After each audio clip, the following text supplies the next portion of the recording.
Pour ne rien manquer, abonnez-vous maintenant. Sud Radio, mettez-vous d'accord, 9h-10h, Valérie Expert. Bonjour à toutes et à tous, heureuse de vous retrouver. Merci à Christine Bouillot d'avoir été là pendant ce long week-end. Et nous allons débattre et tenter de nous mettre d'accord aujourd'hui avec Jean-Baptiste Moreau. Bonjour, ancien député, ancien agriculteur, consultant indépendant. Samuel Lafont qui ne devrait pas tarder à arriver, porte-parole de Reconquête. Jackie Isabello qui est là sur le plateau, communicant et chef d'entreprise. Bonjour Jackie. Valérie. Et puis Georges Kuzmanovic qui est aussi en train d'arriver. Il pleut à Paris, président de République Souveraine. Et quand il pleut, ça roule mal.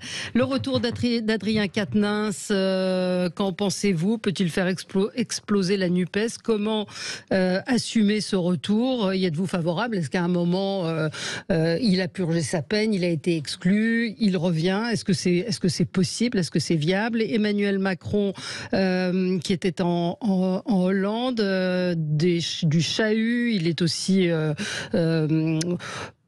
avec sa phrase sur Taïwan, il a fait beaucoup réagir et le président américain. Et puis les prix augmentent et Bruno Le Maire écrit aux distributeurs, les prix n'ont jamais autant augmenté que le mois dernier. On en parle avec vous. Commençons avec vos coups de cœur, vos coups de gueule. Jackie, c'est un coup de cœur? Absolument, on est à quelques centaines de jours, un peu moins de 500 jours je crois, de l'entour de 500 jours des Jeux Olympiques. Une opération que je trouve assez sympathique. Les anciens de l'INSEP, l'initiative Stéphane Traîneau, qui a été le camarade de chambrée de David Douillet et médaillé olympique de son état, ancien patron du judo français, et Dominique Restineau, le patron de la Chambre de commerce et d'industrie de Paris-Île-de-France, ont créé une opération qui s'appelle Team Réussite. Et l'idée, c'est de dire dans certains sports, la paupérisation touche les athlètes, on veut qu'ils soient performants en 2024, il faut les accompagner dans le cadre d'un dispositif de mentorat, c'est-à-dire qu'un chef d'entreprise accompagne un athlète de haut niveau jusqu'à 2024 et il partage tous leurs sujets de préoccupation d'athlètes et de chefs d'entreprise. Et en plus, les entreprises financent une partie du parcours de l'entrepreneur. Et je trouve ça très sympa. Vous savez que je suis très attaché à l'entrepreneuriat. Et en association avec les JO de Paris 2024, je voulais saluer ce dispositif. Voilà. Ouais, vous en avez entendu parler, Jean-Baptiste Non, effectivement, je découvre et ça me semble effectivement très intéressant parce que dans les Jeux Olympiques, il y a des sports qui sont pas forcément aujourd'hui, qui n'ont pas des gros financements derrière et qui n'ont pas forcément des gros moyens. Et donc, je pense qu'effectivement, que des entrepreneurs accompagne un certain nombre d'athlètes qui sont dans des sports qui sont justement un peu délaissés, on va dire, par les médias et donc par l'économie du sport globalement. Je pense que c'est quelque chose de très intéressant et globalement, ce qui va être intéressant dans ces JO, ça va être d'essayer d'associer l'ensemble de la population parce qu'on voit bien qu'aujourd'hui, il y a des billets qui sont quand même à des prix assez élevés et je pense que le gros enjeu demain des JO 2024, ça va être d'associer tous les Français et tous les Parisiens et Parisiennes et au-delà de l'Île-de-France à ces jeux et que ce soit pas juste des jeux avec un public qui aura les moyens de se payer les billets. Donc je pense qu'il y a vraiment quelque chose à faire dans la démocratisation de ces Jeux Olympiques pour qu'ils soient accessibles à tout un chacun. Moi j'entends que des gens qui me disent je vais partir, je vais quitter Paris, d'autres qui disent c'est trop cher. Donc c'est vrai qu'on a un petit peu de mal à voir comment ils vont réussir c'est sûr qu'avec cet exploit. Le tas de travaux qu'il y a dans Paris, ça va certainement être demain assez compliqué. J'espère qu'il y a un certain nombre de barrières qui vont se lever et s'enlever, on va dire d'ici là, parce que ça va pas te donner une super image de la capitale. Je profite pour faire un petit coup de gueule contre l'aéroport de Paris. Moi, je suis sidérée quand je voyage assez régulièrement de voir que cet aéroport, pour moi, est l'un des pires du monde. Alors, c'est pas comme ça que ça se passe dans les classements, mais en tout cas, il y a toujours des dysfonctionnements, des files d'attente mal gérées. Et puis hier, je suis rentrée en avion et évidemment, ça c'est le problème de la compagnie aérienne qui paye pas assez pour pouvoir arriver directement dans le terminal. Mais on se retrouve à une porte avec un ascenseur cassé, qui ne fonctionnait pas, des personnes âgées, une personne handicapée. C'est inadmissible qu'un ascenseur soit en panne. Donc j'ai fait un tweet un peu rageur et ADP m'a dit pourriez-vous me signaler où se situe l'ascenseur qui est en panne? Et un auditeur fidèle qui a vu ce tweet m'a dit c'est quand même grave que ADP ne soit pas capable de repérer l'aéroport qui est en panne. Et donc on a été plusieurs à aider des gens à descendre cet escalier en fer minable, en bout de piste. Enfin bref. Je vais rajouter avec vous, le jour d'avant, pas de taxi, quoi. Les gens avec des enfants qui ne sont pas pris en charge comme étant des enfants en bas âge, dehors, sous la pluie, dans le froid, pendant 1 heure. On a des VTC, qu'on les contrôle, c'est très bien, mais les gens prennent les VTC pour aller à l'aéroport et pour en repartir. Qu'ils aient un espace pour pouvoir accueillir les gens qui prennent les VTC. Là, ils sont complètement contrôlés. Ils arrivent n'importe comment. Voilà, c'est pas digne de ce qu'on est en devoir de montrer, en tout cas, aux gens qui vont Samuel Lafont est arrivé. Bonjour à tous. Déjà, c'est complètement dingue et c'est le règne de l'à peu près. Et on en souffre de plus en plus en France. Mais regardez les crèches. Je voulais faire un sujet un peu global sur les dysfonctionnements dans tous les secteurs. Parlons de celui-là, des aéroports. Allez-y. Mais sur tous les sujets, en fait. Et là, on parle d'aéroport de Paris, donc c'est pas un tout petit aéroport. Un grand aéroport. Enfin, il y a plusieurs aéroports. C'était Orly en l'occurrence. Voilà, mais à Orly, par exemple, soit à Orly ou à Charles de Gaulle, en fait, ce ne sont pas des petits aéroports. Et il faut bien se rendre compte, si l'aéroport de Paris est incapable de savoir où est-ce qu'il y a un ascenseur qui ne fonctionne pas, ça en dit long sur le reste de la gestion là pour l'aéroport de Paris, mais c'est un peu partout en France de manière générale. Juste sur les JO, j'ai envie de revenir sur les JO. On sait que sur les JO, il y a 2 problèmes. D'abord, beaucoup de gens ont peur de ne pas pouvoir circuler à Paris. Ensuite, il y a l'insécurité. Je parle même pas de l'image de la France, de l'image de Paris qu'il y a eu suite malheureusement aux grèves qu'il y a eu, qu'on peut comprendre, mais avec les images des poubelles qui n'étaient pas ramassées. Mais en plus de ça, en termes de communication, il y a peut-être des raisons commerciales qui ont fait que d'abord il y a eu des packs de billets qui ont été vendus, mais effectivement pour ceux qui ont été tirés au sort et qui ont pu acheter des billets pour les Jeux Olympiques, ils se sont rendus compte qu'ils devaient à chaque fois prendre 3 disciplines d'affilée. Avec pour ceux qui n'ont pas eu accès, en fait, vous aviez accès à l'achat de tickets. Si vous choisissiez de prendre à chaque fois 2 ou 3 tickets, vous avez été obligé pour les 3 disciplines de prendre à chaque fois 2 ou 3 tickets. Donc la facture monte très vite. En plus, c'était des places qui sont bien situées.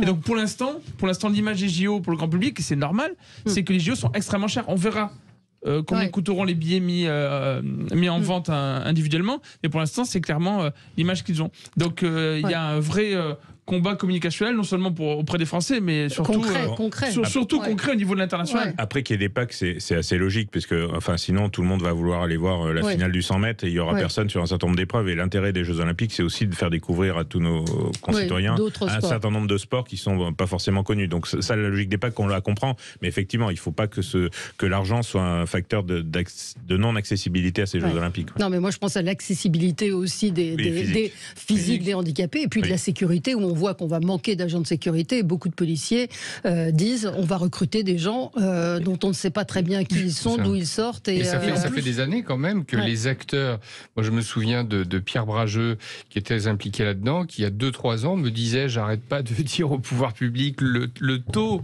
auquel vous nous demandez d'employer des gens qui doivent être accrédités CNAPS, qui doivent être formés, est juste pas possible pour pouvoir obtenir le nombre suffisant de personnes au moment des Jeux Olympiques. Ça fait 3 ans que les acteurs de la sécurité privée le disent. Donc il ne faudra pas se plaindre demain si on emploie tout le monde et n'importe qui, et on sait les conséquences que ça pourrait avoir, malheureusement. Puis c'est une question de confiance. Aussi. Malheureusement, on a vu ce qui s'est passé lors de la finale de Ligue des Champions au Stade de France, où on nous expliquait que tout devait bien se passer. Cette affaire n'est toujours pas terminée, avec des supporters anglais qui portent plainte. Et on les comprend, parce que beaucoup sont venus avec des billets, ils n'ont pas pu entrer au Stade de France, ils se sont fait dépouiller. Enfin, mettez-vous à leur place. Ils arrivent devant un stade, ils pensent pouvoir voir leur rêve. Pour beaucoup qui sont fans de foot, de voir la finale de Ligue des Champions. Et en fait, ils se retrouvent détroussés, se font piquer leur montre, leur sac, etc. Et en fait, c'est ça l'image qui reste. Donc, c'est vraiment. Moi, je souhaite pour la France et pour les Français que les JO se passent au mieux, mais ça va être un très grand défi. Georges Kuzmanovic. Oui, moi je suis français, donc j'espère que les JO vont bien se passer, mais évidemment j'ai des craintes, comme tout le monde ici. Et les craintes, c'est que nous sommes dans un pays où on construit un porte-avions Charles de Gaulle, on découvre à la fin que la piste d'envol n'est pas assez longue pour tous les avions. On a des gens très diplômés qui dirigent la SNCF et plein d'ingénieurs qui achètent des wagons qu'un cantonnier dont un cantonnier se rendrait compte qu'il ne passe pas sur les gares. Il a fallu raboter 1800 gares. Et c'est ce côté de désintégration de l'État et de manque de responsabilité qui peut conduire à des catastrophes. On a déjà vu au Stade de France, là, ça va être multiplié par 50. voire 100. On verra bien. Ouais, on verra. Et puis un mot effectivement sur ces crèches, un rapport qui alerte sur des cas de maltraitance parce qu'on a de plus en plus de mal à recruter du personnel pour les crèches et on voit, j'entendais le témoignage d'une femme qui disait qu'elles étaient 2 pour gérer chacune 14 enfants, on change pas les couches, une maman a retrouvé son enfant avec la jambe cassée et personne n'avait appelé. Donc il y a ce problème qu'on a évoqué régulièrement dans l'hôtellerie-restauration mais qui se retrouve dans les métiers de service aussi. Bon, c'est tous ces métiers du lien, effectivement. Je viens d'un territoire rural où tout ce qui est aide à domicile et autres sont aussi effectivement dans un état de manque parce que souvent elles sont mal rémunérées, parce qu'elles ont souvent des emplois du temps à temps partiel et pas des emplois du temps complets, et qu'on ne prend pas le temps ni les financements de les former aussi à leur métier. Et ça, c'est un vrai souci. Et alors qu'on a 165 000 cas de pédocriminalité par an en France, on laisse rentrer aussi des gens dont on ne vérifie pas le casier judiciaire. C'est totalement délirant en fait. Bon, on est parti d'un coup de cœur pour les chefs d'entreprise qui se mobilisent pour les athlètes au JO. Mais on finit avec des coups de gueule. Voilà. On se retrouve dans un instant et on continue notre tour de table. À tout de suite. Sud Radio, mettez-vous d'accord, 9h-10h, Valérie Expert. Avec vous sur Sud Radio, avec Jean-Baptiste Moreau, Georges Kuzmanovic, Samuel Lafont et Jackie Isabello. Alors Jean-Baptiste Moreau, vous c'est un coup de cœur ou un coup de... Non, c'est un coup de gueule. Comme d'habitude. Comme d'habitude. Je sais pas faire les coups de cœur, je fais que des coups de gueule. Non, c'est pour dire que... Alors, que le rapport du GIEC n'est pas la Bible et que les experts du GIEC ne sont pas les nouveaux apôtres. Alors je vais me faire accuser tout de suite de climato-scepticisme, ce qui n'est absolument pas l'enjeu. Évidemment qu'il y a le changement climatique, évidemment qu'il y a un réchauffement climatique, enfin c'est largement documenté au niveau des études scientifiques, c'est pas du tout ça que je critique, c'est le fait que aujourd'hui des études scientifiques, on n'est pas croyant ou non croyant d'études scientifiques. Les études scientifiques, elles peuvent être contredites par d'autres études scientifiques qui remettent en cause les hypothèses de départ, qui remettent en cause les conditions dans lesquelles se sont faites ces études. Et le rapport du GIEC ne fait pas exception. C'est pas parce qu'il regroupe un certain nombre d'experts, beaucoup d'experts sur un certain nombre de sujets, que les études qu'il comprend sont absolument incontestables. Je prendrai 2 exemples que je connais bien pour le coup, qui sont dans mon domaine d'expertise, sur l'élevage, où on explique que l'élevage est le deuxième émetteur des gaz à effet de serre. Ce qu'on oublie de dire, c'est qu'on ne prend pas du tout le même référentiel, c'est-à-dire que pour l'élevage, on va de la fabrication de l'aliment pour l'animal, y compris au Brésil ou en Amérique du Sud, jusqu'à la livraison du dernier steak dans le dernier rayon du boucher ou du supermarché. Et ça, on prend en compte l'ensemble des émissions de gaz à effet de serre là-dessus. Par contre, quand on prend le transport, on prend uniquement les émissions des véhicules. C'est-à-dire que si on voulait prendre le même référentiel pour cette étude-là précisément, il faudrait prendre depuis la fabrication de la voiture jusqu'à son recyclage. Et à ce moment-là, on pourrait comparer ce qui est comparable. Là, on compare des choses qui sont incomparables. Donc pour moi, cette étude scientifique qui est développée par le GIEC est fausse. Comme les 15 000 litres d'eau pour 1 kilo de bœuf, c'est pareil, on l'entend en long et large et en travers dans les médias. C'est juste fausse parce que, en fait, on prend en compte l'ensemble de l'eau qui tombe sur le sol. Que les vaches soient sur ce sol-là ou pas, l'eau, elle tombera toujours. Et donc, c'est complètement ridicule. Ce chiffre n'a aucun sens scientifique et n'est rigoureusement pas scientifique. Or, on l'extrait toujours du rapport du GIEC pour montrer que l'élevage, c'est absolument le mal absolu. Voilà.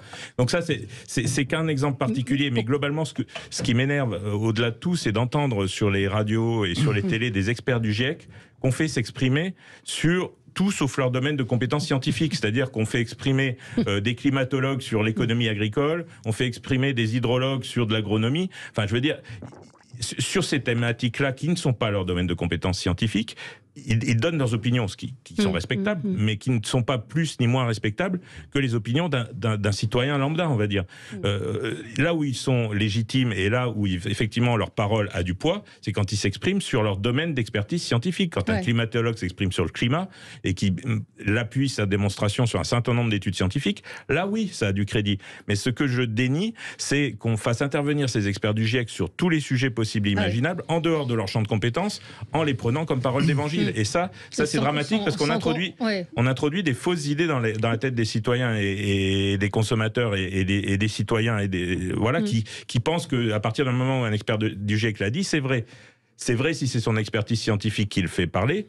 C'est vrai ou c'est pas vrai si c'est uniquement son opinion sur un sujet qui ne dépend pas de son expertise. Il y a bien eu des experts qui ont fait ce rapport. Enfin, je veux dire, Oui, mais ils ont fait chacun leur partie sur leur domaine d'expertise scientifique. Mais ils n'ont pas des connaissances encyclopédiques. Personne ne les a d'ailleurs. Georges, mais comme vous l'avez dit, le GIEC montre un problème global.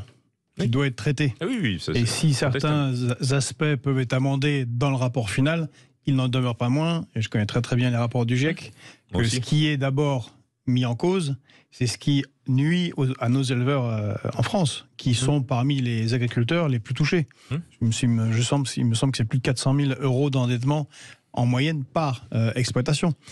Eh bien, ce qui ne va pas, c'est de favoriser des méga ranchs, par exemple dans le Mercosur, et de faire des conditions qui imposent que ces bœufs-là ou ces autres animaux soient élevés dans des conditions qui ne sont pas les mêmes qu'en France et en Europe, et qui soient transportés par bateau pour être consommés de l'autre côté de la planète. Ça, c'est délirant. Et c'est ça qui est mis en cause, plutôt que de mettre en cause l'éleveur, l'agriculteur, qui effectivement n'y est pour rien ou fort peu dans ce problème-là. Et vous savez, par exemple, pour les porcs, on en produit beaucoup en Bretagne, ils sont un petit peu trop concentrés.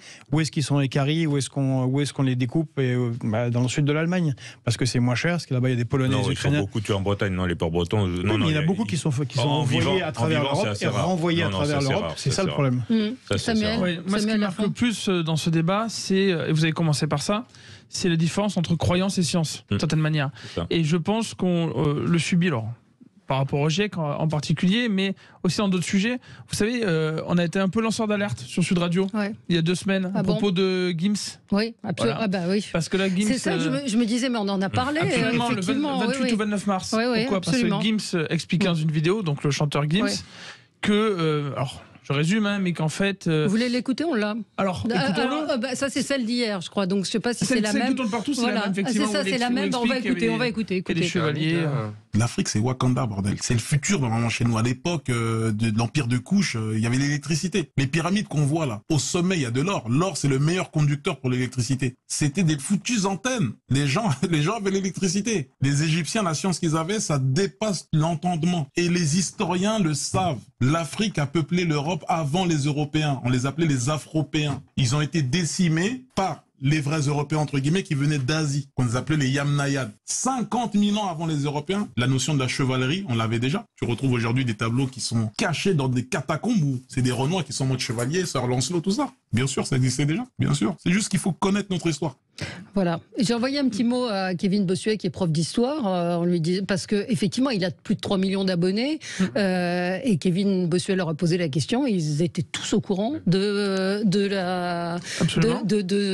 ses propos, et je lui dis, mais ils en pensent quoi? Il me dit, ils s'en foutent. Mais bon, enfin, en tout cas, ils en ont tous entendu parler. Il y a des gens qui prennent ça pour vrai, et le problème, c'est que de toute manière, même chez une partie de la population qui ne se dit pas que c'est vrai, eh bien, en termes de représentation, ça va marquer des esprits, parce que c'est peut-être pas vrai, mais ça l'est peut-être, et on est encore un peu dans l'à peu près, et la confusion entre croyance et science, parce que ce que dit la Gims, et que d'autres disent par ailleurs, ça n'a jamais été prouvé, c'est juste du grand n'importe quoi. Mais ils le disent sereinement, et d'autres le disent également sur les réseaux sociaux, c'est repris par d'autres personnes. Et vous comparez quand même pas les scientifiques du GIEC avec Gims. C'est un petit peu... Non, pas du tout. La question, c'est que... Non, mais justement, on a commencé par le fait que ça soit la Bible ou pas, le GIEC. La réalité, c'est que si on regarde la science peut être contredite.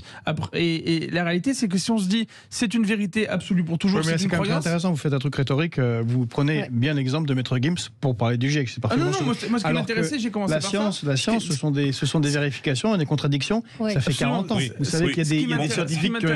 Mon propos n'est absolument pas de décrédibiliser les experts du GIEC. Attention, entendons-nous bien. Si vous les décrédibilisez un petit peu, ils ne savent pas de quoi ils parlent. Quand ils parlent en dehors de leur domaine de compétences scientifiques, ici, ils savent de quoi ils parlent, mais ils ont une opinion, comme tout Français et tout citoyen a une opinion. Mais c'est pas une vérité scientifique. Quand ils parlent de leur domaine scientifique et de compétences, là, oui, ils sont légitimes à en parler, et de fait, ils ont une expertise scientifique qui est bien meilleure que celle d'un citoyen lambda, et ils ont effectivement, ils doivent être... Enfin, c'est même plus... Non, c'est pas croyance d'ailleurs. Ils ont une expertise scientifique, et à partir de là, ils ont une part de la vérité sur leur domaine de compétences. Mais quand ils s'expriment en dehors de leur domaine de compétences, je dis et je répète que c'est une opinion qui est respectable, à tout titre opinion, peut-être opinion un peu plus éclairée que le citoyen lambda. En science, théoriquement, il n'y a pas d'opinion. Mais oui, mais les hypothèses. Il y a des hypothèses. On repose sur la science, la démonstration scientifique repose sur des hypothèses qu'on choisit. Et donc voilà. Mais je veux dire, c'est un expert du GIEC quand il s'exprime sur son domaine d'expertise est légitime. Quand il s'exprime en dehors, il donne son opinion. Et donc, ce n'est pas une vérité scientifique quand il s'exprime en dehors de son domaine d'expertise. Petit rappel, le crétinisme progresse beaucoup et c'est pas étonnant que les gens croient Maître Gims, puisque on a un chiffre qui progresse malheureusement tous les ans. C'est ceux qui pensent que la Terre est plate parmi nos enfants. C'est ça. Et d'abord aux États-Unis, où le créationnisme est enseigné. Oui, mais c'est pour ça que lors de notre émission, je vous ai alerté, je vous ai passé une vidéo sur la sortie qui a eu lieu sur le plateau de TPMP concernant l'adrénochrome. Oui. C'est-à-dire que dans ce que dit Gims, là, ça nous fait sourire. Il ne faut pas que ça nous fasse sourire parce que si lui, on ne le croit pas, et si les gamins disent qu'ils s'en foutent, sur tout un tas d'autres sommets, d'autres sujets, ils vont être bercés par l'imprécision, par le complotisme, par les contre-vérités, et à force d'être baignés là-dedans, c'est ce que disait Samuel Lafont, ils sont contaminés, c'est-à-dire que leur esprit critique finalement balaye les barrières de la vérification scientifique, et donc tout peut être admis, tout peut être admis, et quand on voit que sur TPMP, en parlant d'un truc qui s'appelle l'adrénochrome, quand on sait ce qu'il y a derrière, c'est-à-dire que c'est le fondement de toutes les théories antisémites, c'est un des sujets qui a permis de sacrifier les Juifs pendant toute l'histoire du monde. Eh bien, voilà, ça traîne et on pense que c'est marrant chez Hanouna. Voilà, vous voyez, c'est toutes ces petites choses-là mis bout à bout. Non, mais c'est pour ça. Là aussi, on est parti de. Non, mais la science, la science n'est ni une croyance ni une opinion, et il faut la respecter en tant que telle. Mais c'est pour ça que la banaliser et la mettre à toutes les sauces, on finit par la décrédibiliser. Donc la science doit rester et doit appartenir aux scientifiques qui la développent. C'est pas une opinion, c'est pas une croyance, et elle se fait à l'issue d'une démonstration scientifique. Voilà. Et ça, il faut remettre ça au cœur de nos décisions publiques et de nos décisions politiques, et au cœur de nos débats publics, et arrêter effectivement avec toutes ces fake news qui ne sont en rien prouvées scientifiquement. Bon, allez, on marque une pause, on se retrouve dans un instant, on va parler d'Emmanuel Macron et de Taïwan et de la réaction de Donald Trump. À tout de suite. Sud Radio, mettez-vous d'accord, 9h-10h, Valérie Expert. Et on continue nos débats. Samuel Lafont, c'est un coup de cœur. Oui, j'ai un coup de cœur pour les sympathisants de gauche qui découvrent la réalité sur l'immigration. Il y a un sondage qui est sorti récemment, qui a été fait par la Fondation Jean Jaurès et qui a été relayé par l'Opinion. Une grande étude sur l'opinion des Français en général sur l'immigration. Il se trouve que chez les sympathisants de gauche, en général, il y a 48%. Il y a plein de questions différentes, mais il y a 48% des gens qui pensent qu'il y a trop d'immigrants en France, et ça a augmenté de 20 points. C'est de 28% à 48% en seulement 5 ans. Et finalement, ce qui se dit un peu partout sur Internet, ce qu'on peut voir émerger dans les médias, c'est qu'il y a une grande différence entre ce que pense le peuple et ce que votent et ce que défendent leurs élus, y compris et surtout les élus de gauche qui en fait ont très peur sur l'immigration. Et d'ailleurs on l'a vu avec une sortie de Fabien Roussel récemment, qui a une position ferme à la marché PCF tendance marché sur l'immigration, donc en gros avoir son système social au niveau d'une nation. Et ça fait écho d'ailleurs à ce qui s'est passé au Danemark, où la gauche au Danemark a dit bon, en fait on veut garder notre modèle social, il faut arrêter avec cette immigration massive. Le fait est que de plus en plus de Français se réveillent sur l'immigration massive, il faut le saluer. Maintenant il faut prendre des mesures d'urgence, et ce que propose, ou en tout cas ce que tend à proposer Emmanuel Macron pour l'instant, parce que c'est pas très clair ce qu'il veut faire sur l'immigration, avec plusieurs projets de loi différents ou des propositions de loi, on ne sait pas trop, c'est pas très clair, à mon avis ce sera insuffisant. On a aussi parlé sur ce plateau de Pierre Beauchamp, vous savez, qui a alerté dans le Figaro, qui a alerté les Français également sur France Culture dans l'émission d'Alain Finkielkraut, qui a alerté à nouveau dans le JDD ce dimanche, qui dit voilà, on fait face à une situation très grave, il faut agir d'urgence. Maintenant, ce qu'on attend du gouvernement, et il sera, si Emmanuel Macron prend cette décision d'agir fortement face à l'immigration, je pense qu'il sera soutenu par une majorité de Français, au-delà des clivages politiques habituels, parce que maintenant un grand nombre de Français, la très grande majorité des Français, pour la plupart des items, c'est 80%, sont d'accord sur les problèmes que cause l'immigration massive et sur la nécessité d'y mettre fin le plus rapidement possible. Enfin, ils ont élu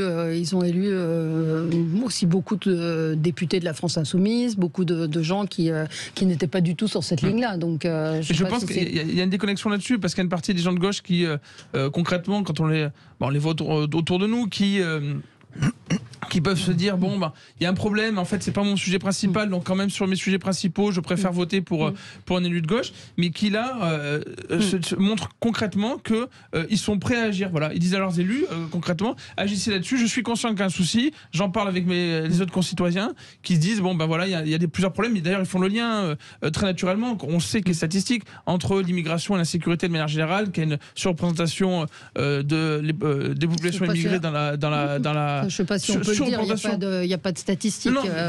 Si, c'est sorti, c'est par le ministère de l'Intérieur également sur représentation dans les prisons. Hein. Ouais. Mais du coup, tout ça, c'est reconnu. Et donc maintenant, simplement, le pouvoir peut agir, les députés peuvent agir, les sénateurs peuvent agir. Voilà, il suffit de le faire. On attend la loi immigration. Effectivement, Fabien Roussel, à propos des travailleurs migrants, a dit oui, il faut être plus ferme parce qu'on peut parler, il y a plusieurs formes d'immigration. Mais je voudrais qu'on revienne, Georges, avec vous sur l'actualité qui est celle de cette nuit du président Trump qui a réagi aux propos, je vais vous faire écouter, d'Emmanuel Macron à propos de Taïwan et qui dit on ne doit pas suivre forcément la position des Américains. Écoutez ce que lui a répondu Donald Trump.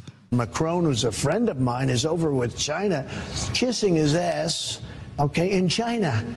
Voilà, donc en gros, j'aime bien Macron, c'est mon copain, mais enfin, qu'est-ce qu'il est allé faire en Chine? À lécher le cul, pardon.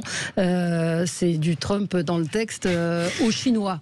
Mais Georges, Trump, c'est la cerise sur le gâteau de ce qui se passe depuis dimanche, depuis que le président de la République a fait un interview aux Échos, où il a dit qu'il fallait ne pas être suiviste à 100% des États-Unis. Et il a bien raison.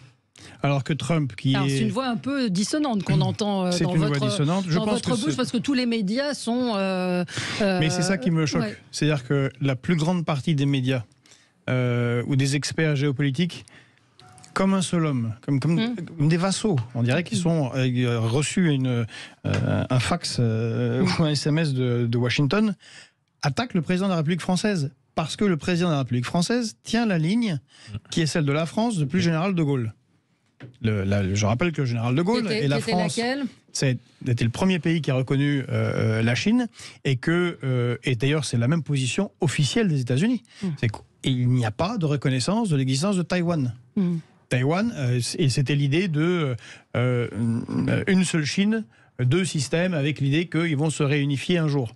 Or les États-Unis, parce qu'ils perdent pied en Ukraine et que de toute façon, depuis Barack Obama, on fait un recentrage vers l'Asie-Pacifique de leur géopolitique et de leurs forces militaires, ne veulent pas ce retour de Taïwan un jour ou l'autre à la Chine et font des provocations. Entre autres, envoyer le speaker du Congrès, c'est-à-dire l'équivalent du président de l'Assemblée nationale chez nous.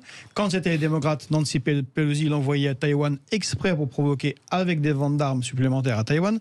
Et là, c'est la présidente de Taïwan qui est accueillie en Californie par McCarthy, qui est le nouveau speaker, mais républicain. Bon, donc, on a une provocation, une tendance à la provocation des États-Unis. La France tient la bonne position. Faut vraiment, on peut pas se permettre d'avoir à nouveau un conflit supplémentaire, cette fois-ci avec la Chine. Parce que ces commentateurs ont l'air d'oublier une chose, c'est que les BRICS, c'est-à-dire les pays Brésil, Russie, Inde, Chine, Afrique du Sud et une quarantaine d'autres qui les ont rejoints ou qui sont en cours de les rejoindre, c'est 80% des ressources. On voit le problème avec la Russie, mais aussi 80% des produits manufacturés, à cause des thèses néolibérales absurdes qui ont fait qu'on a tout délocalisé nos entreprises. On est un peu pieds et poings liés à cause de ces politiques-là. Et la question est de ne pas aller à un conflit supplémentaire. Et le président Macron a évidemment raison et défend les intérêts de la France. Et je salue Gérard Haraud, qui un de nos grands diplomates, ambassadeur aux États-Unis, un de ses conseillers en 2017, qui ferraille avec tous ces experts atlantistes en leur rappelant que non, la France n'a pas nécessairement les mêmes intérêts que les États-Unis. Non, mais alors on peut compter sur Trump pour faire preuve de modération. On a l'habitude avec lui.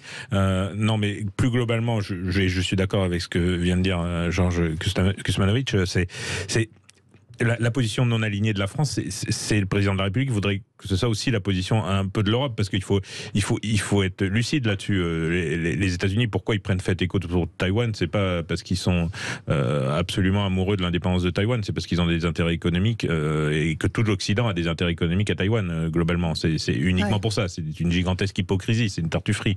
Enfin, je veux dire, c'est d'abord pour ça qu'ils veulent l'indépendance de Taïwan. C'est pas pour les droits de l'homme. Enfin, je veux dire, c'est totalement hypocrite comme attitude.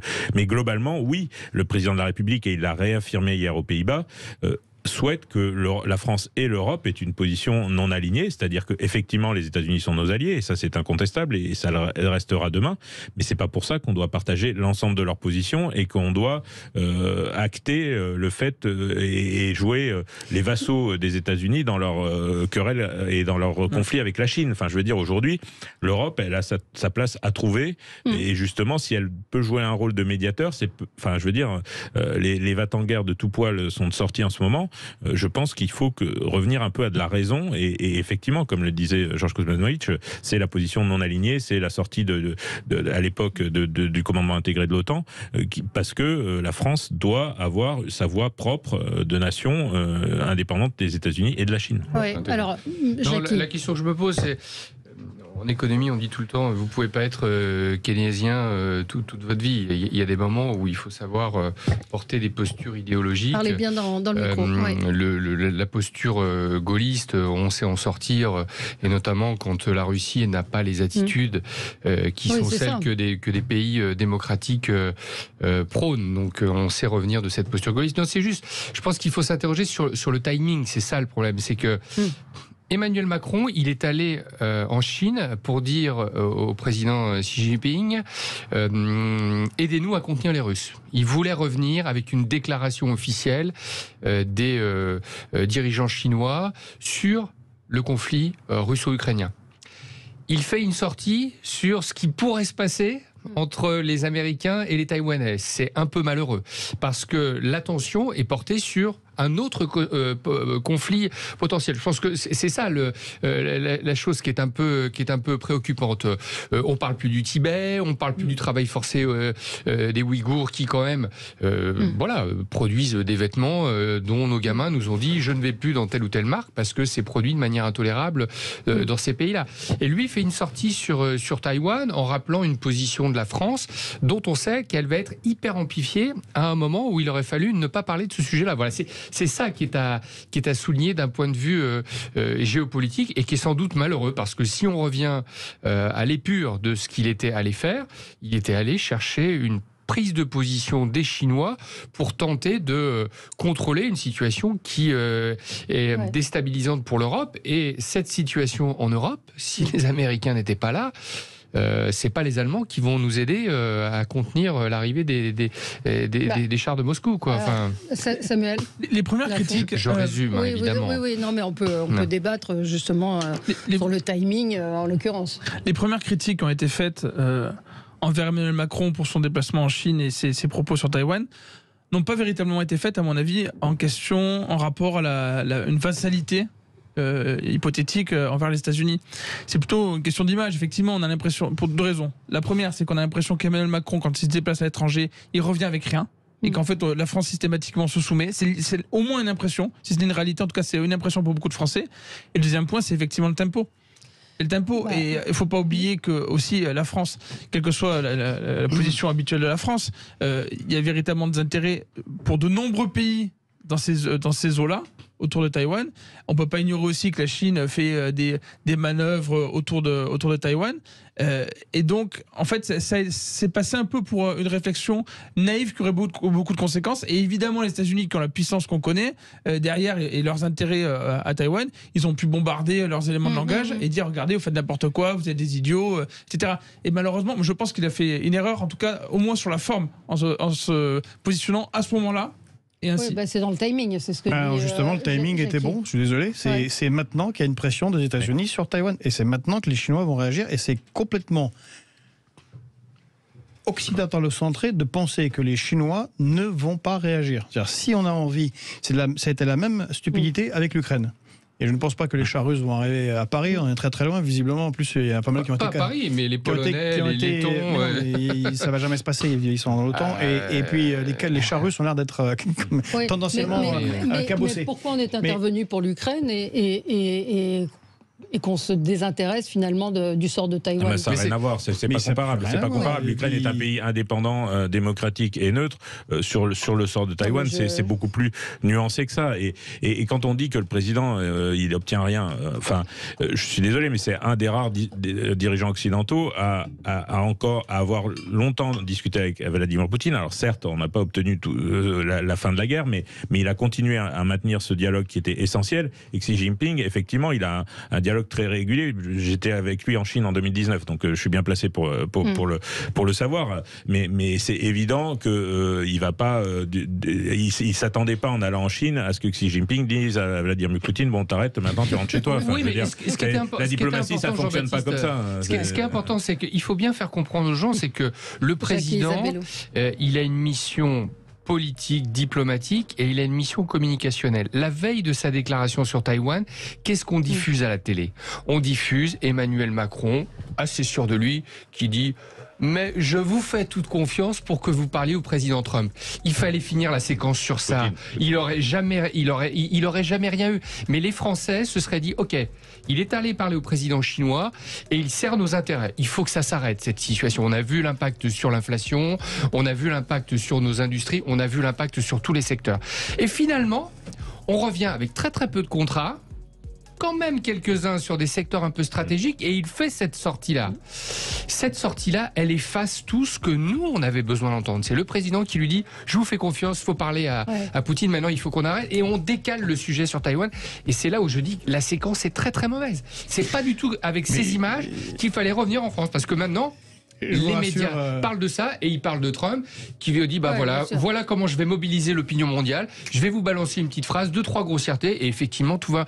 Donc ce message un peu autoritaire qu'il avait porté sans doute sur les conseils de Jean-Pierre Raffarin, sur tout un tas de gens, parce qu'on sait qu'avec les Chinois il faut toujours mettre un peu la pression. Alors c'est difficile, hein, vous savez la fameuse tirade quand le type de 85 kilos parle, le type de 60 l'écoute. Quand on est nous 67 millions, ils sont 1 milliard 200 ou 300 millions, c'est compliqué. Et il a loupé cette séquence-là. Voilà, c'est ça que je voulais dire. On va y revenir et on va parler aussi de l'inflation. À tout de suite. Sud Radio, mettez-vous d'accord, 9h-10h, Valérie Expert. Avec vous jusqu'à 10h, parlons de l'inflation, des prix qui augmentent et de Bruno Le Maire qui a décidé d'écrire aux distributeurs pour leur dire mais qu'est-ce qui se passe? Écoutez ce qu'il disait ce matin. J'ai du mal à comprendre que les répercussions à la hausse soient immédiates et les répercussions à la baisse prennent plus de temps. Je trouve ça inacceptable et révoltant pour le consommateur. Et je sais à quel point c'est difficile aujourd'hui pour des millions de nos compatriotes de se nourrir correctement, de nourrir sa famille correctement. Je sais à quel point dans toutes les grandes surfaces, dans toutes les GMS, on me dit que les consommateurs font de plus en plus attention. Chacun regarde les prix, chacun remplit moins son caddie. Donc moins longtemps cette situation durera, mieux ce sera pour tout le monde. Et donc j'ai adressé un courrier à tous les grands industriels, ça ne concernera pas les petites PME, mais à tous les grands industriels, en disant écoutez, moi je suis les cours du blé, ils ont été divisés quasiment par 2 en quelques mois. Je suis les cours de l'énergie, ils ont baissé. Je suis les cours du fret maritime, ils ont également baissé. Donc nous souhaitons que ces baisses sur les prix de gros, sur les prix de transport, se répercutent le plus vite possible avant l'été, dans les prix alimentaires, avant l'été. Alors, il faut savoir que le chiffre d'affaires des grandes surfaces a progressé de 9% au premier trimestre. C'est un rapport de l'Institut Circana. Et en fait, c'est seulement l'effet mécanique de l'inflation, parce qu'en réalité, les ventes ont chuté de 9%, et on entend partout des gens qui se privent. J'entendais une grand-mère qui disait quand elle recevait son petit-fils, il se partageait le steak maintenant. Beaucoup de gens renoncent à cela, mais on est un peu étonné de voir que le ministre de l'économie et des finances découvre que ça ne baisse pas. Alors là-dessus, il faut faire attention, parce que déjà, si ça doit baisser, il ne faut pas que ça se fasse au détriment des plus fragiles, à savoir les producteurs. Moi, je garde toujours au cœur les agriculteurs et je sais que quand ça monte, ça met du temps à monter chez eux, et quand ça baisse, c'est pareil que ils sont avec le consommateur, chacun un bout de la filière, et c'est toujours sur eux que ça retombe au final. Et quand ça baisse, en général, ça baisse beaucoup plus vite chez le producteur que ça baisse chez le distributeur ou chez l'industriel ou chez le transformateur. Mais c'est exactement. Je suis content que Bercy se soit rendu compte de ça, parce que en 2018, quand j'étais rapporteur de la loi Egalim à l'époque, j'ai proposé que l'ensemble des produits alimentaires sortent des négociations commerciales annuelles. Pourquoi ? Parce que vous avez des négociations annuelles qui se déroulent du mois de novembre jusqu'au mois de février, qui fixent les prix alors de l'alimentation et du reste dans la grande distribution pour toute l'année qui suit, avec des clauses de révision qui sont excessivement compliquées.